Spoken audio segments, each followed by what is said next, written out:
ये कहानी है वीरपुर नाम के गांव की, जिसमें श्याम और सुंदर नाम के दो दोस्त रहते थे। दोनों में बचपन की गहरी दोस्ती थी। वो एक दूसरे के लिए जान तक दे सकते थे। उन दोनों की दोस्ती को देखकर गांव वाले बहुत प्रशंसा करते थे। एक बार एक कार एक्सीडेंट में सुंदर के माता पिता का देहांत हो जाता है।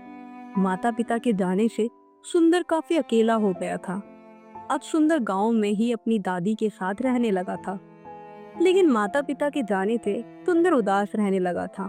एक दिन, बेटा सुंदर, मैं काफी समय से देख रही हूँ तू बहुत उदास रहता है। अपने दोस्तों के साथ बाहर भी नहीं जाता। तेरे कॉलेज पे फोन आया था कि तू ठीक से पढ़ाई भी नहीं करता है। दादी मैं क्या करूं?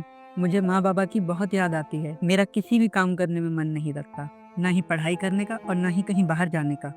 सुंदर की ये बात सुनकर दादी कुछ सोचती है और फिर कुछ दिनों के बाद, बेटा सुंदर, मैंने तेरा एडमिशन शहर के एक बहुत बड़े कॉलेज में करवा दिया है। अब से तू वहीं पर पढ़ाई करना। कुछ समय के लिए गांव से दूर रहेगा तो शहर में नए लोगों से मेल मिलाप बढ़ेगा। इसी बहाने तेरा मन भी लग जाएगा और पढ़ाई भी ध्यान से करेगा। सुंदर को दादी की ये बात सही लगती है और कुछ दिनों के बाद सुंदर गांव से शहर चला जाता है। ऐसे ही कई साल बीत जाते हैं और सुंदर अपनी पढ़ाई पूरी करके अपने गांव वापस आता है। सुंदर देखता है कि दिन के समय में भी गांव बिल्कुल सुनसान पड़ा हुआ है। अरे, ये दिन के समय भी गांव इतना सुनसान क्यों है? पहले की तरह तो यहाँ कुछ भी नहीं है। सुंदर ये सब सोच ही रहा था कि तभी उसकी नजर एक लड़की पर पड़ती है। वो लड़की इतनी आकर्षक थी कि सुंदर अपनी नजर उस लड़की से हटा ही नहीं पा रहा था। मानो जैसे कोई जादू सा छा गया हो। वो लगातार उस लड़की को निहारे जा रहा था।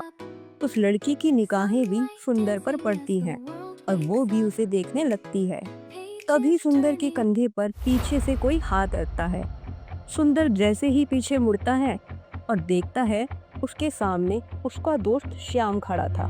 अरे भाई, शहर से कब आया और आने से पहले बताया नहीं? मैं लेने आ जाता तुझे। अरे, मुझे दादी माँ को सरप्राइज देना था, इसलिए अचानक बिना बताए आ गया। सुंदर श्याम की बात का जवाब देकर फिर से पीछे की ओर मुड़कर देखता है, लेकिन वो लड़की वहां पर नहीं दिखती। सुंदर की नजरें उस लड़की को लगातार ढूंढे जा रही थी। क्या हुआ भाई? किसे देख रहा है? कोई साथ आया क्या? नहीं भाई, अभी कुछ देर पहले वहाँ एक बहुत सुंदर सी लड़की खड़ी थी, काले कपड़ों में। तूने नहीं देखा? अभी यहीं पर थी। ये सुनकर श्याम बहुत डर जाता है और घबराते हुए सुंदर से बोलता है, जल्दी से चल यहाँ से। तेरी किस्मत अच्छी है जो मैं आ गया यहाँ पे और तू बच गया। श्याम जल्दी से सुंदर को लेकर वहां से चला जाता है और सुंदर के घर पर पहुंचते ही दादी सुंदर को देखकर बहुत खुश हो जाती है। लेकिन इससे पहले दादी सुंदर से कुछ बोलती, श्याम बोल पड़ता है, आज तो बाल बाल बच गए दादी। उसकी नज़र सुंदर पे पड़ी गई थी। वो तो भला हुआ कि मैं वहाँ पहुँच गया और उसे घर ले आया।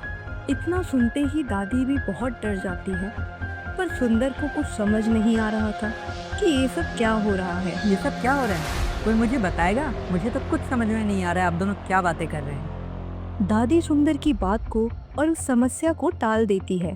बेटा तू थक गया होगा, जा जाकर हाथ मुंह धो ले, मैं तेरे लिए खाना लगा देती। सुंदर उस समय तो कुछ नहीं कहता और वो अपने कमरे में चला जाता है।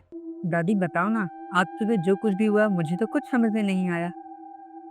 बेटा तुझे इस तरह यहाँ मुझे बिना बताए नहीं आना चाहिए था।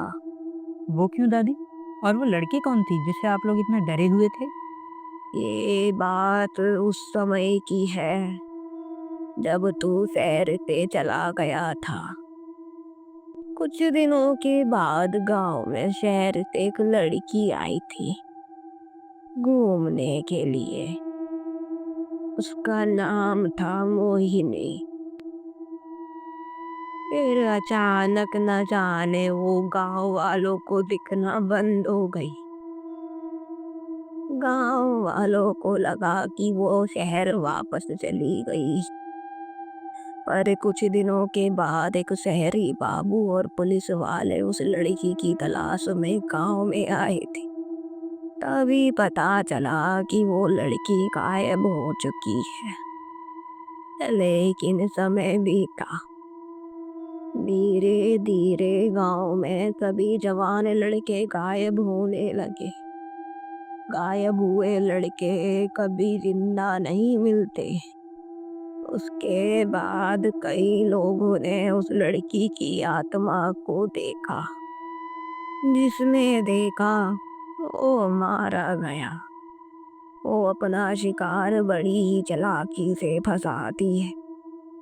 वो बहुत ही खतरनाक डायन बन चुकी है।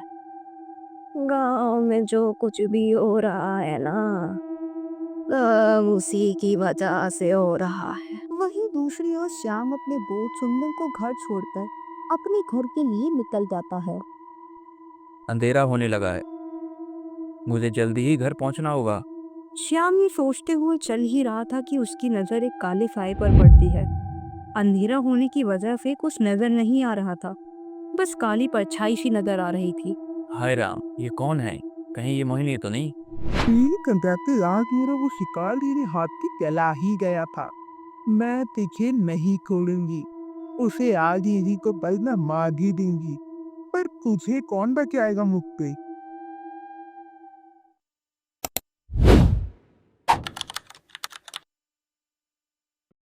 दोस्तों, अगर आपको हमारी ये वीडियो अच्छी लगी हो तो इसे लाइक करें, शेयर करें, सब्सक्राइब करें हमारे चैनल को और साथ ही कमेंट करके जरूर बताएं कि आपको कौन सा पार्ट सबसे अच्छा लगा। मिलते हैं बहुत जल्द फिर से एक नए और बेहतर वीडियो के साथ। तब तक के लिए खुश रहिए, मुस्कुराते रहिए और हमेशा स्वस्थ रहिए।